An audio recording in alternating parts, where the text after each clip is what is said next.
اللہ تبارک و تعالیٰ نے تین طرح کی مخلوقات کو پیدا فرمایا ہے۔ ایک وہ مخلوق ہے کہ جن کو اللہ نے عقل عطا فرمائی ہے لیکن ان کو شہوت عطا نہیں کی گئی اور ان کو فرشتے کہا جاتا ہے۔ ایک وہ مخلوق ہے کہ جن کو اللہ تبارک و تعالیٰ نے شہوت عطا فرمائی ہے لیکن عقل عطا نہیں کی، اور وہ جانور ہیں۔ اور ایک مخلوق وہ ہے کہ جس کو اللہ تبارک و تعالیٰ نے عقل بھی عطا فرمائی اور ساتھ ان میں شہوت کا مادہ بھی رکھا، اور وہ حضرت انسان ہے۔ انسان میں عقل بھی رکھی گئی اور ساتھ شہوت کا مادہ بھی رکھا گیا۔ اب انسان کہلانے کا حقدار ہی اس لیے ہوا، انسان کو اشرف المخلوقات کہا ہی اس لیے جاتا ہے، اس میں عقل بھی ہے اور ساتھ شہوت بھی ہے۔ اور اگر انسان اپنی شہوت کو غالب کر لیتا ہے تو پھر اللہ تبارک و تعالیٰ نے قرآن حکیم میں فرمایا کل انعام بل ہم اضل، فرمایا جانور تو کیا، اب تو یہ جانور کہلانے کے بھی حقدار نہیں ہے، اب تو یہ جانور سے بھی بدترین ہو گیا ہے، اس لیے کہ اس نے اپنی شہوت کو اپنے اوپر غالب کر لیا ہے۔ تو ہمیں کوشش یہ کرنی چاہیے اپنی زندگی کو گناہوں سے بچا بچا کر گزاریں، اپنی زندگی کو تقوی کے نور سے مزین کر لیں اور اللہ تبارک و تعالیٰ کے بتائے ہوئے قوانین کے مطابق اپنی زندگیوں کو ڈالیں۔ شیطان انسان کا دشمن ہے اور اس نے تو یہ قسم کھا لی تھی اس وقت جب اس کو راندہ درگاہ کیا گیا تھا۔ اس نے اللہ تبارک و تعالیٰ کی بارگاہ میں کہا، تو نے جس کی وجہ سے مجھے راندہ درگاہ کیا ہے، اب میں نافرمانیوں کو اور گناہوں کو مزین کر کے ان کے سامنے رکھوں گا اور پھر ان کو تیرے راستے سے ہٹانے کی کوشش کروں گا۔ اللہ تبارک و تعالیٰ نے کیا خوبصورت جواب دیا،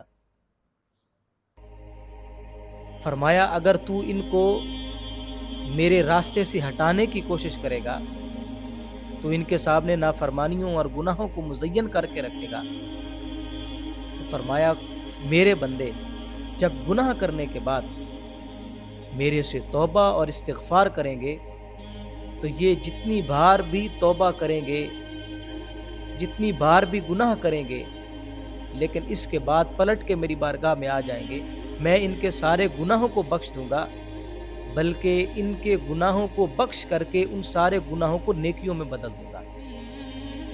اللہ تبارک و تعالیٰ کو وہ بندہ بہت زیادہ پسند ہے جو اس کی بارگاہ میں رجوع کرتا ہے۔ اللہ کو وہ بندہ بہت زیادہ پسند ہے جو اس کی بارگاہ میں واپس پلٹ کے آ جاتا ہے۔ اللہ نے قرآن حکیم میں فرمایا، یا ایھا الذین آمنوا توبوا الی اللہ توبۃ نصوحا، اے ایمان والو اللہ کی بارگاہ میں ایسے توبہ کرو، اتنے سچے دل کے ساتھ اللہ کی بارگاہ میں توبہ کرو کہ پھر تم گناہوں کی طرف واپس پلٹ کر نہ جاؤ۔ تمہارا گناہوں کی طرف واپس پلٹ کے جانا یہ ناممکن ہے۔ توبہ کی اہمیت کا اندازہ آپ اس سے لگا لیجئے کہ جب حضرت آدم علیہ السلام اور حضرت حوا سلام اللہ علیہ سے لغزش صادر ہوئی تو اللہ تبارک و تعالیٰ نے خود اپنے اس بندے کو اور اپنی بندی کو دعائیہ کلمات سکھائے۔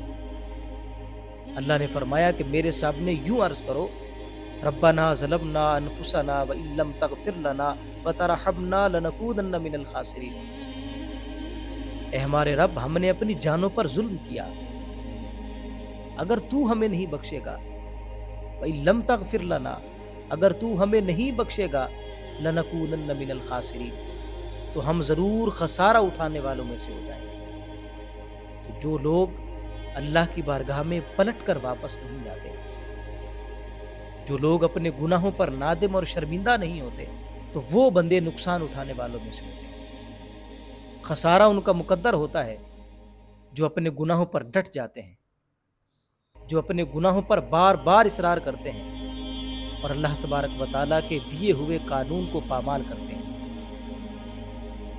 نبی کریم علیہ الصلوۃ والسلام کا معمول دیکھ لیجیے، آقا کریم علیہ الصلوۃ والسلام دن میں 70 مرتبہ اور بعض روایات میں آتا ہے 100 مرتبہ حضور اللہ کی بارگاہ میں بخشش طلب کیا کرتے تھے۔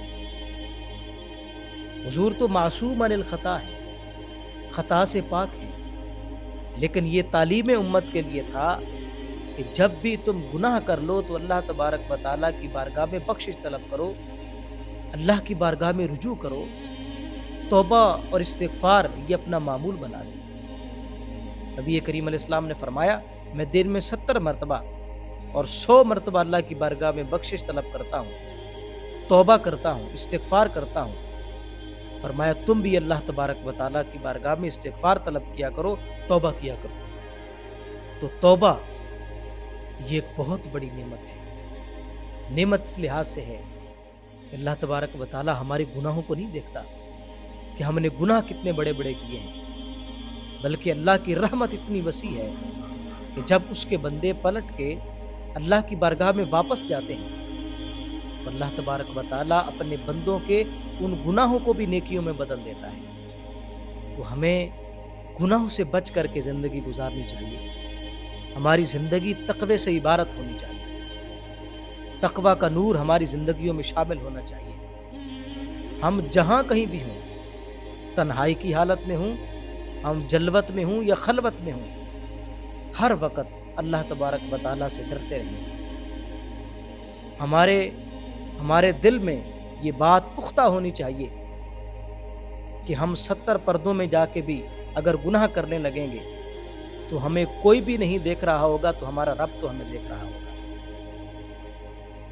اور جب ہم اتنے خوبصورت انداز کے ساتھ اور اتنی محتاط انداز کے ساتھ ہم زندگی گزاریں گے تو پھر اللہ تبارک و تعالیٰ ہمیں اس دنیا میں بھی کامیابیاں نصیب فرمائے گا اور آخرت میں بھی کامیابیاں ہمارا مقدر ٹھہریں گی۔